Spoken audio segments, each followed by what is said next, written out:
Di sebuah hutan belantara terdapat sebuah kerajaan dan klan yang dipimpin oleh Raja Ranadera Pandian, atau yang lebih dikenal Pandian, dan seorang kepala klan fiktif bernama Koti dari klan Einar.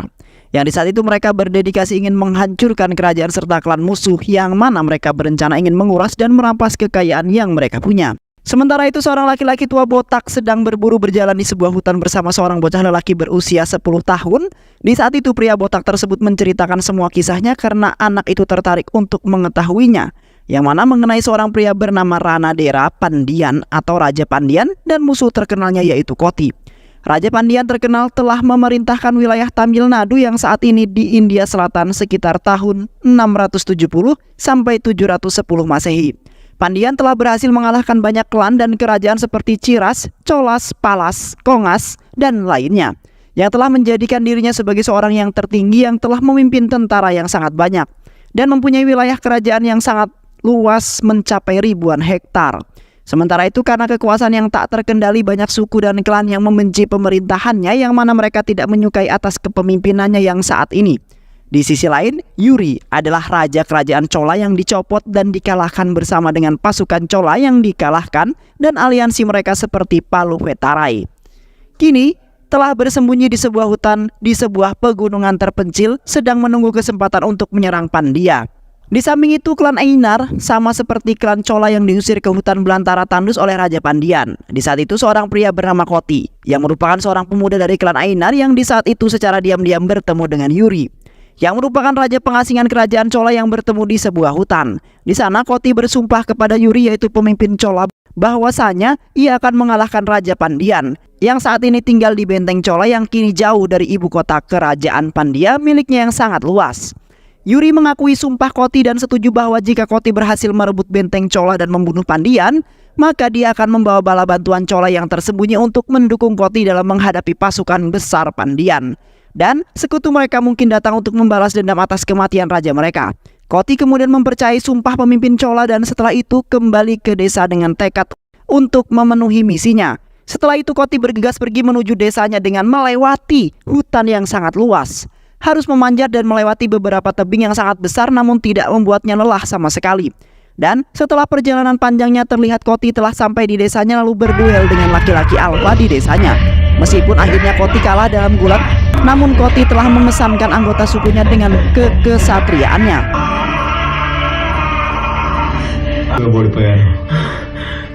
Di sisi lain, terlihat sebuah kapal sedang berlayar di tengah-tengah lautan, yang mana mereka akan menuju ke sebuah desa di Tamil Nadu dengan niatan yang belum diketahui oleh siapapun, di mana di dalam kapal tersebut terdapat banyak orang yang kelihatannya sangat mengerikan. Di saat itu salah seorang telah mengatakan bahwa dalam waktu beberapa hari lagi mereka akan melakukan sebuah pesta yang akan membuat mereka semua menjadi senang dan akan ada tumpah darah di antara mereka. Di sebuah desa terlihat pendeta Raja Pandian dan penasihat kerajaan sedang memandangi seorang penari kuil cantik yang menari sangat lihai sekali. Pendeta itu kemudian mengatakan kepada penasihat kerajaan bahwa ia sangat tertarik dengan penari kuil tersebut, yang mana ia akan memberitahu raja dan memanggil penari kuil itu untuk menari dan menghibur dirinya di kerajaan. Kembali ke Koti yang di saat itu telah meyakinkan beberapa anggota klannya untuk melawan Pandian. Kemudian meminta pada mereka agar menunggu kesempatan yang tepat untuk menyerang kerajaan Pandian, yang mana mereka telah mendapatkan gelar perang Kalan, yaitu Dewa Kematian, setelah mengalahkan beberapa kerajaan dan juga klan. Sementara itu penari kuil pergi ke kerajaan Chola karena Raja Pandian telah mengundang mereka ke kerajaan untuk menari di hadapan Raja Pandian.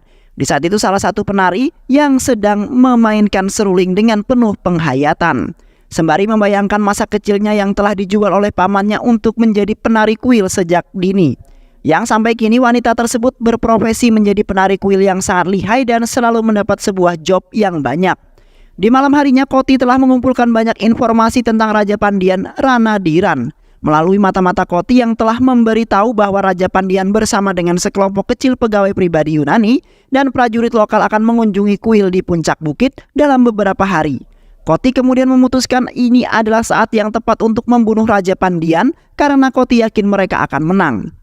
Alhasil Koti dan anggota sukunya bertemu dengan Pusari, yaitu pendeta klan, dan melakukan ritual perang Tamil kuno yang dilakukan dari waktu senja hingga fajar terbit menerangi persembahan mereka, yang mana mereka telah mempersembahkan beberapa hewan sebagai rasa hormat, serta mempersembahkan dan mengorbankan manusia kepada Dewi Perang, yaitu Kotrafai, agar Dewi Perang bisa membantu mereka.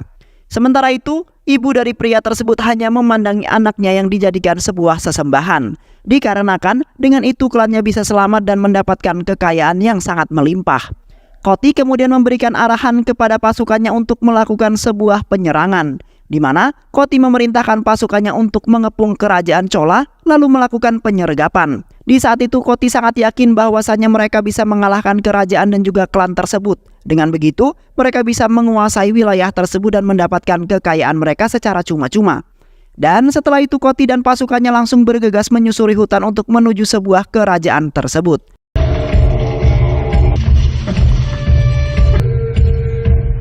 Di kota benteng terlihat para penari itu sudah sampai di kerajaan Chola untuk memenuhi sebuah undangan Raja Pandian. Penari-penari itu kemudian menari dengan sangat lihai dan penuh semangat, karena baru pertama kali ini mereka menari di sebuah kerajaan yang menurut mereka itu adalah sebagai kehormatan mereka. Di samping itu juga Koti sudah berada di tempat tersebut yang di saat itu sedang memandangi wanita-wanita itu sedang menari. Yang mana Koti telah menyamar sebagai penduduk di situ untuk mencari informasi lebih dalam tentang kerajaan itu. Di saat itu Raja Pandian merasa heran dengan salah seorang pria yang telah duduk di tempat yang seharusnya tidak boleh ditempatinya, karena tempat tersebut hanya ditempati oleh seorang yang terhormat yang ternyata itu adalah Koti. Pandian kemudian menghampiri Koti lalu memberikan sebuah salam. Pandian kemudian mengingatkan Koti agar tidak duduk di tempat tersebut. Dan di saat itu Pandian agak sedikit heran dengan luka yang berada di badan Koti yang membuatnya teringat sesuatu. Namun di saat Pandian ingin menengoknya lagi, tiba-tiba saja Koti sudah menghilang. Setelah itu Koti kembali mendiskusikan penyerangan bersama pasukannya. Koti kemudian mengatakan bahwa esok hari Raja Pandian bersama pasukan kecilnya akan pergi ke kuil yang berada di puncak bukit yang tidak jauh dari tempat persembunyian mereka, di mana Koti dan pasukannya akan bersembunyi di sisi jalan perbukitan itu lalu melakukan sebuah penyergapan. Dan di saat itulah akan melakukan penyerangan karena Raja Pandian tidak membawa pasukan yang banyak. Dengan demikian, Koti dan pasukannya akan lebih mudah membunuh Raja Pandian dan membuat Raja Pandian semakin panik dan takut terhadap Koti beserta pasukannya. Keesokan harinya Koti dan pasukannya melancarkan serangan penyergapan terhadap Ranadira Pandian beserta pengawal pribadi kecilnya yang di saat itu mereka sedang dalam sebuah perjalanan mengunjungi kuil di puncak bukit di sepanjang jalur pegunungan. Terlihat Koti beserta seluruh pasukannya yang sangat banyak itu meluncurkan sebuah penyerangan. Namun, para penjaga Yunani dan lokal Ranadira Pandian dengan cepat membentuk sebuah formasi palang yang sangat tangguh, di mana formasi pertempuran Yunani yang terkenal bisa melindungi raja mereka. Meskipun demikian, terjadi serangan mendadak. Pasukan Koti tidak mampu menembus formasi palang yang sangat kokoh, melainkan pasukan Koti menderita kerugian yang sangat besar dalam proses penyerangan tersebut.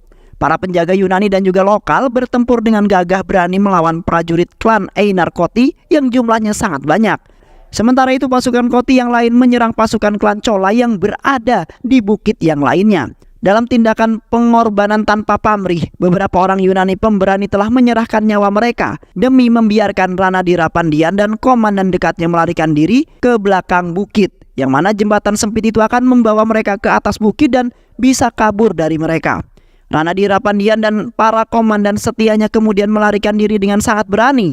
Mereka meninggalkan medan perang yang dipenuhi prajurit yang gugur dari kedua belah pihak, di mana keberanian dan keterampilan strategis yang ditunjukkan oleh pengawal pribadi Yunani dan juga lokal Ranadira Pandian dalam melindungi raja mereka dari rintangan besar meninggalkan kesan mendalam. Yang akhirnya salah seorang komandan pasukan klan Chola mempunyai dendam yang sangat dalam terhadap Koti, yang ingin membantai kerajaan dan juga klan Chola karena ingin merebut wilayah mereka. Beberapa hari kemudian Koti beserta pasukannya menyerbu benteng kerajaan Chola. Sementara itu Raja Pandian didorong ke dalam hutan meskipun tidak dapat dibunuh. Koti dan orang-orang sukunya kemudian berbaris ke benteng Chola dan dengan mudah melakukan sebuah pertahanan, di mana mereka membantai tentara Pandian yang menyerah dan hanya memiliki sedikit cadangan yang ditempatkan di sebuah benteng. Di samping itu orang-orang suku Koti telah menghabisi semua prajurit Pandian, yang hanya menyisakan beberapa orang yang dekat sekali dengan Raja Pandian.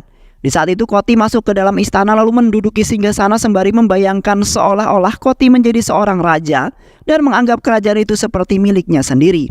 Setelah itu Koti menghampiri seorang pendeta, penari kuil dan beberapa orang dekat dengan raja, yang mana Koti meminta kepada mereka untuk melayani dengan baik dan mereka harus membayangkan Koti itu adalah raja mereka. Namun seorang pendeta itu membantah perkataan Koti yang membuatnya tidak nyaman. Koti kemudian mengancam akan membunuh mereka jika tidak menurutinya, yang akhirnya mereka terpaksa dan pasrah mengikuti apa yang dikatakan oleh Koti. Dan setelah itu Koti pergi ke kerajaan untuk beristirahat dan menikmati kerajaan dan pelayanan yang sangat nikmat. Di pagi harinya di hutan belantara, terlihat Raja Pandian dan beberapa komandan tangguhnya sedang mengubur semua prajurit yang telah gugur. Di samping itu Raja Pandian akan membalaskan dendam dan membantai Koti yang kini telah menjebak mereka dan telah merebut kerajaan mereka dengan akal liciknya tersebut. Raja Pandian mempunyai nazar ingin memenggal kepala Koti lalu membakarnya di benteng Chola yang sudah runtuh.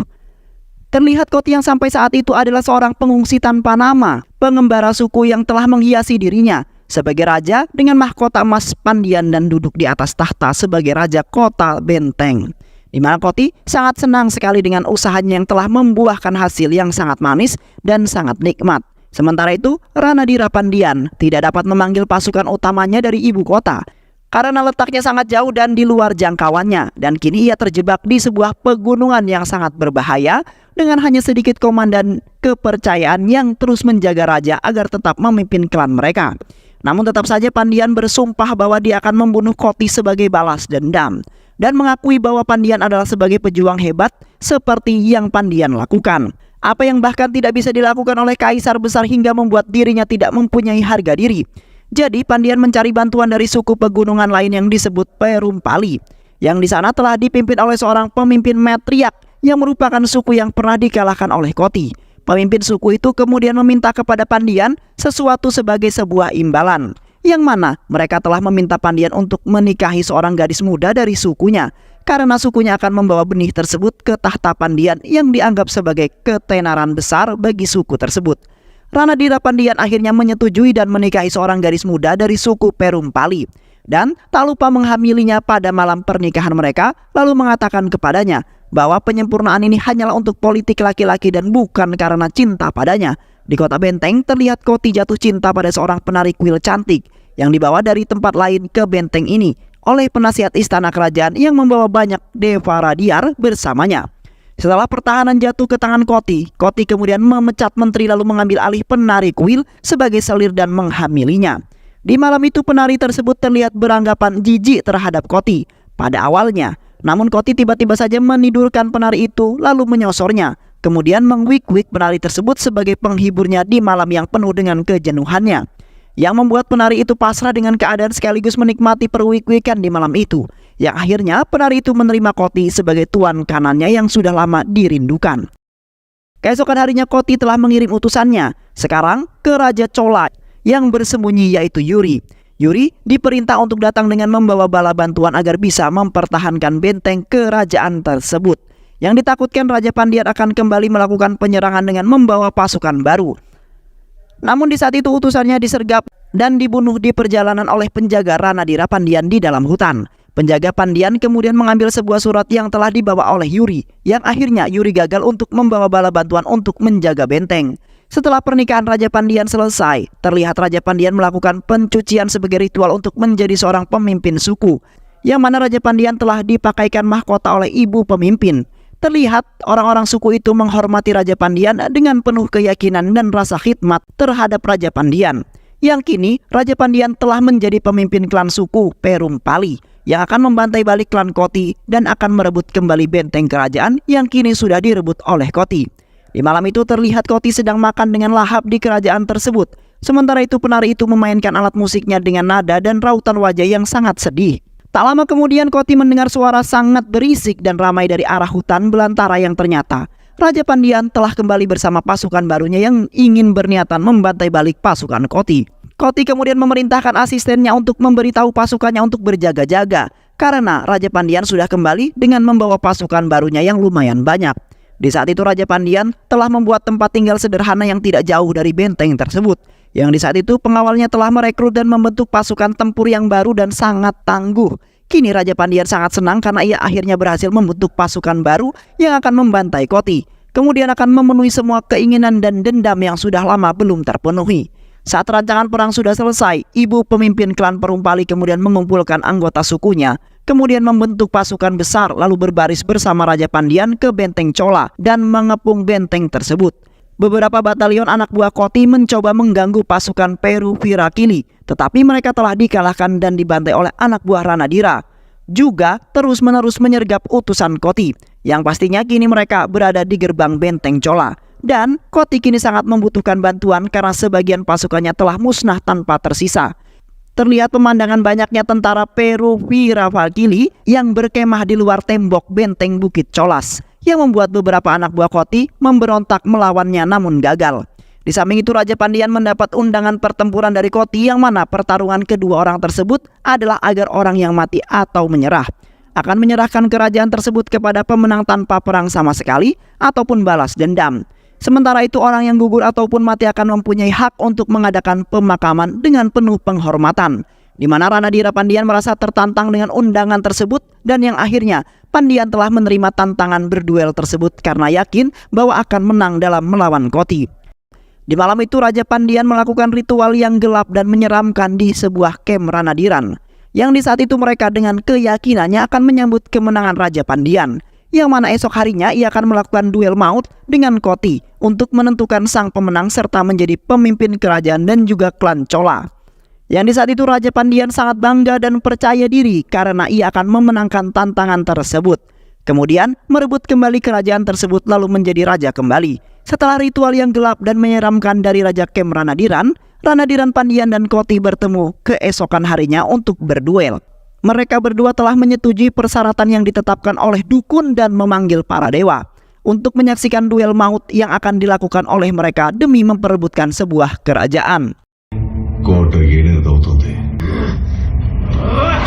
Terlihat pertarungan itu sangat brutal dan menyeramkan dengan Koti yang awalnya melakukan perlawanan yang sangat keras, yang telah melawan Raja Pandian yang terkenal di kerajaan sangat gagah perkasa. Namun seiring berjalannya pertempuran Koti mulai lelah dan baru menyadari bahwa Koti bukanlah tandingannya. Karena Ranadiran Pandian memiliki kehebatan dan ketangguhan yang sangat luar biasa, sehingga membuat Koti kewalahan dan membuat orang-orang klannya merasa khawatir. Di saat itu Koti telah bertarung sekuat tenaga demi mempertahankan kerajaan yang sudah didapatkan oleh dirinya. Koti telah mengetahui bahwa dirinya kali ini telah kalah melawan Raja Pandian yang tidak membiarkan Koti melakukan perlawanan sama sekali. Namun, walaupun Koti tidak menang, setidaknya Koti tetap berhasil membuat Raja Pandian berdarah. Sebagai imbalannya, Ranadira Pandian melukai Koti dengan fatal dan brutal tanpa memberikan ampun sama sekali, yang membuat Koti jatuh terkapar ke tanah dengan keadaan lemas tak berdaya, di mana Koti telah mengeluarkan banyak darah dari sekujur tubuhnya karena Raja Pandian menusuk dan memukulnya berkali-kali dengan sangat keras. Nampaknya martabat Ranadira Pandian semakin menjulang tinggi di atas prajurit yang gugur dan telah mengalahkan Koti. Pandian kemudian berteriak kepada Koti agar mau berlutut dan menyerah di hadapan Pandian yang sangat tangguh. Tetapi Koti masih memiliki tekad yang sangat tinggi dan malah menantang Pandian. Koti kemudian menolak untuk menyerah dan tetap melanjutkan pertarungan untuk menentukan seorang pemenangnya. Dalam tindakan pembangkangannya yang terakhir, tak lama kemudian Ranadira Pandian melakukan pukulan terakhir yang sangat mematikan sehingga membuat Koti tewas dengan seketika.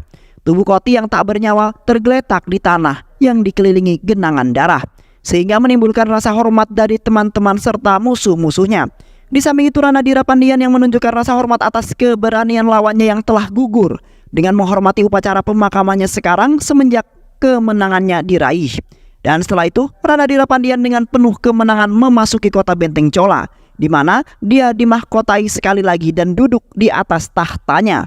Di balik kejadian itu semua, ternyata tetua klan Koti yang telah memberikan tombak yang diberikan sebuah racun, yang apabila terkena tubuh ataupun masuk ke dalam tubuh akan mengakibatkan gangguan dalam jantung dan kematian, di mana tetua klan Koti telah mengkhianati Koti dan sebenarnya telah bersekongkol sejak lama dengan Raja Pandian. Sementara itu penari kuil itu sangat bersedih setelah mendengar kabar bahwasanya Koti telah meninggal, yang mana Koti telah memiliki keinginan yang sangat tinggi, yang nantinya akan membuat penari candi sangat bahagia. Namun kini penari candi itu merasa tidak sanggup menanggung kehilangan yang telah menghantui kehidupan dirinya. Penari itu telah melakukan bunuh diri dengan menenggelamkan dirinya di kolam candi, Di samping itu, istri Koti yang sedang hamil pada saat kematiannya telah melahirkan seorang anak laki-laki yang akan meneruskan warisan ayahnya yang sangat pemberani itu. Di sisi lain, seorang lelaki tua botak tersebut yang telah menceritakan kisah keberanian Raja Koti kepada seorang anak laki-laki berusia 10 tahun, yang tidak lain adalah anak Koti yang sekarang sudah hampir menginjak dewasa, di mana anaknya itu akan melanjutkan perjuangan ayahnya yang dikenal dengan ketangguhan dan keberaniannya, sehingga membuat anak tersebut semakin menjadi anak yang pemberani dan berkeinginan untuk menjadi seorang raja. Di sisi lain, ketenaran dan keberanian Koti yang telah melawan Ranadira Pandian yang sangat perkasa dan akhirnya keheroikannya telah menyebar ke seluruh negeri, sehingga membuatnya semakin terkenal walaupun sudah tewas akibat duel maut. Sementara itu, keluarga Chola yang bersembunyi telah mengetahui ketabahan Koti yang mulai mempersiapkan pasukan mereka lagi. Sementara itu, para pejuang Chira yang diasingkan ke Arab sebagai budak telah kembali ke Tamil Nadu dengan kapal Arab yang siap untuk merebut kembali kejayaan mereka yang telah hilang. Sementara itu, Raja Pandian merasa sedikit was-was akan adanya penyerangan kembali yang akan dilakukan oleh klan yang beberapa hari lagi akan tiba di Tamil Nadu, yang ternyata mereka akan meneruskan perjuangan kota yang ingin mengalahkan Pandian, kemudian merebut tahta kerajaan tersebut yang memiliki kekayaan yang sangat besar. Dan film pun selesai. Baik sahabat, itulah alur cerita film yang berjudul Yatisai 2024. Mudah-mudahan sahabat semua terhibur dengan alur cerita film ini. Sehat selalu. Wassalamualaikum warahmatullahi wabarakatuh.